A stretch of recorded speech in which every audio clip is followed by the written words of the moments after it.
NFL Commissioner Roger Goodell released a video saying that the league was wrong for not listening to black players protesting earlier. He said that he will be personally protesting alongside his players, as well as listening to players in the league to determine the best way to move forward. So, Shannon, did you hear enough from Roger Goodell? No, I needed to hear more, Skip. How do you mention the civil rights movement without mentioning Dr. King? How do you mention your players without mentioning the player? And I think the thing is, Skip, now maybe legally he's not allowed to say Colin Kaepernick. You know what? I think you're right about that.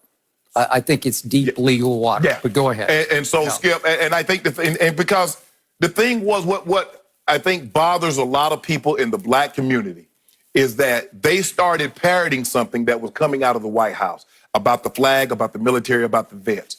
And you hear a lot of people say this. Skip, I've been around Commissioner Goodell a lot longer than I've been around the owners. And I think at his core, he's a good man. I really do believe that, Skip. I agree. But you do understand this. People, I want you to understand at home, he works at the behest of the owners. He's the shield. You hear, Skip, everybody talk about the shield, the shield. Well, Roger Goodell is the shield for those 32 owners. Roger Goodell does nothing without their blessing. When he was hired, and he was on, I think it was Time Magazine, there's a new sheriff in town. They hired him for that, Skip. So in other words, he makes $40, $50 million a year to get booed every time he addresses the public while the owners collect check and everybody applauds them. That's his job. So, and I think it was a response to, Michael Thomas put this together, and he had a lot of black prominent players says, I'm Eric Floyd. I'm George Floyd. I'm Eric Garner. Yep. I'm Sandra Bland. And so maybe it was a retort to that. Skip, before I go any further, it just goes to show you the biggest mistake people make with power is believing they don't have any. Just imagine if they had stuck together like they're sticking together now for the CBA. Imagine if they had stuck together in the beginning with Cap. Imagine if they would roll with Cap in the beginning like they're riding with him now. I don't know if we'd have got here, Skip. We might have could have got this process started 2-3 years earlier. But there is one person I really want to hear from, Skip Bayless, and you know who that is. He was the only owner that threatened his players, that if they didn't toe the line, if they didn't put hand over heart, hold helmet in their arms, they weren't playing for him. I want to hear from him. Don't release a statement, because a statement doesn't do it justice, Skip, because you didn't release a statement when you threaten your players. I need to hear you. How you feel about this, Jerry? What you thinking? We're going to do a whole topic on that in just a minute. Skip, you know what it is, though?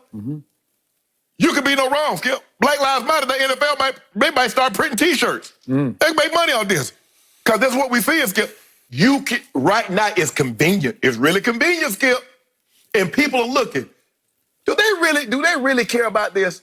Because they had an opportunity. Skip, well, you and I tried to tell them, guys, y'all want to be on the right side of history. I say, and I kept telling them, I say, one day, Cap is going to be looked at like a Rosa Parks and Dr. King. Maybe not that big, but I'm saying, no. Maybe that big. Yeah, still. As history might. Right. Because I say, but see, y'all looking at these historical figures in today's time, go back to the 1960s. In the 50s, they weren't looked at like this. No. They're like, Rosa, now you know you're supposed to get up and get that seat up. You making it hard on everybody else. Dr. King, come on now. So everybody wasn't happy with them. I believe Cap will be looked upon favorably, and rightfully so. He told you, he took a stand. He tried to warn us that this was brewing, coming to a head, and they didn't want to hear him. And I think now, Skip, is really convenient. Because, Skip, it's easy to do something out of matter of convenience. When it's inconvenient, when it's not acceptable, will you be willing to take that stand? Yep. And the NFL weren't willing to take that stand. And I think now, so you're raising a lot of eyebrows. Guys, people looking at you like, I don't know, NFL, because you had a chance to do this in 2016, 2017, 2018, and some of the owners, mainly the Cowboys, like, you weren't going to be playing for us. And guys like, well, we saw what happened to Cap. I don't want that to happen to me. I like my money. I like making my $3, $4, $5, $10 million a year. I ain't missing my money. So it's very interesting. I think Commissioner Goodell's video was a retort to what those blacks from the Saquons and Pat Mahomes and some of these other guys. Not a retort. No, but it was a. No, it was. I'm with you. He basically repeated everything they said, right? Skip, it would have went a lot further if he had done it first. Oh, I agree with that. No, it was a response. That's okay, not a retort. Response. Okay, a response to what they said and Bingo. what they did. I got so it. that's my point. Thank you. Okay. Wrong road. Okay. Great. All right. So just to be completely fair here, on the positive side of the NFL ledger, let's go back to 1991 when Arizona would not recognize MLK Day. Yes.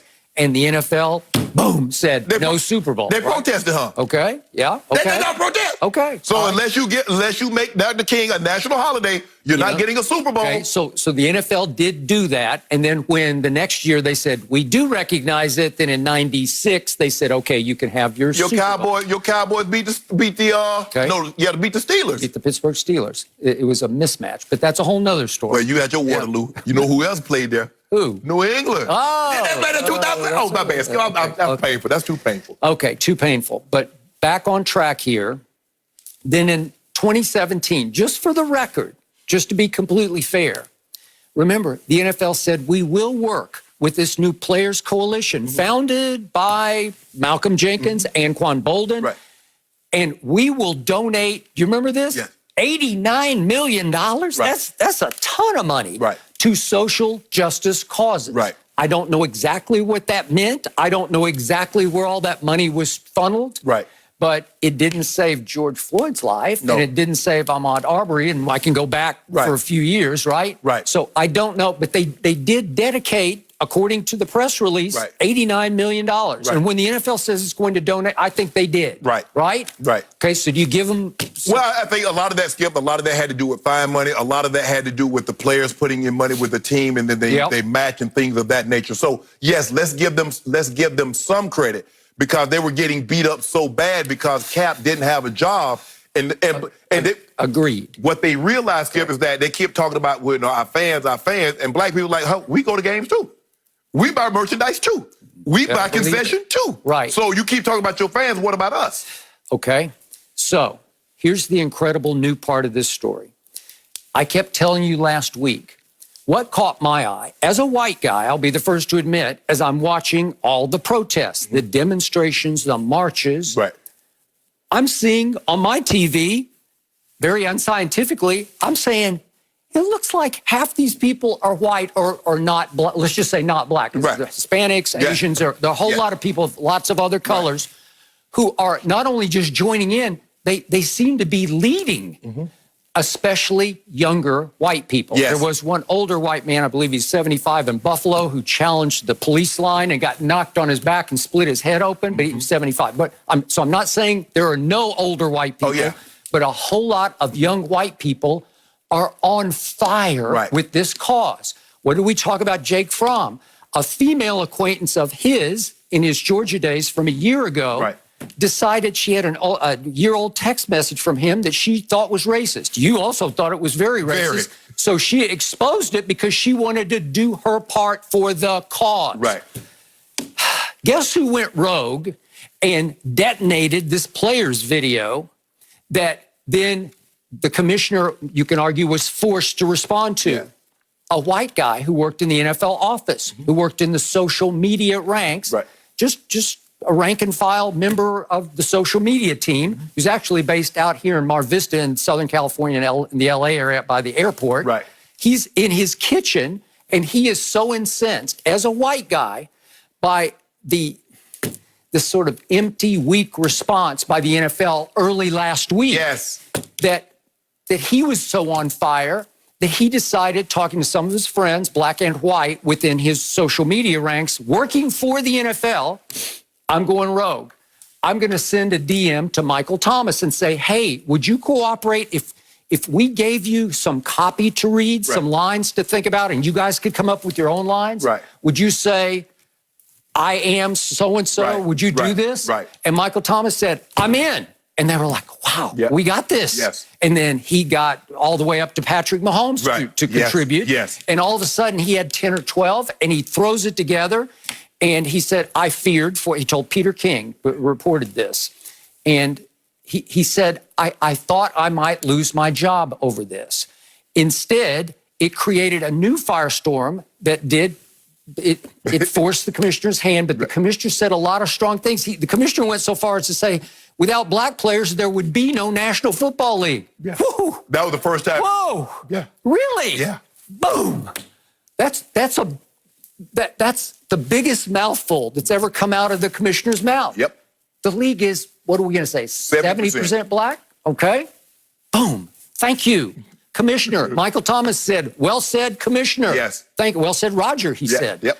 Okay. So it started with a guy named Brendan Minter, a white guy who just said, I can't take it for my black brothers and sisters. This is just wrong. Right. My league is the tone setter in all of sports. After 9/11, my league set a new tone. We need to set one now. Right. And he said that Commissioner Goodell did get a hold of him after all had transpired and said, we need you more involved. So not only did he not lose his job, Probably but got a raid or promotion. I hope so. I hope so, because that took some guts. It did, Skip. Okay? It did. So once again, as I've told you now for 5 days, there are a lot of white people who are so with you that this is the watershed moment in the history of this country, depending on how the people in power now react. Right. What reforms can actually are actionable? What can be put into practice? What more could the NFL do now as a lobby? Could they lobby? Like, I loved it that Minneapolis said no more chokeholds for our cops. Yes. And some of the California cities responded with no more chokeholds. Yep. So we started there. Could the NFL help push that through? Could the black players form more of a, again, we got the Players Coalition, but is there a stronger voice to be had here? Are there other things to do? And now we get to kneeling. Again, our president, he didn't double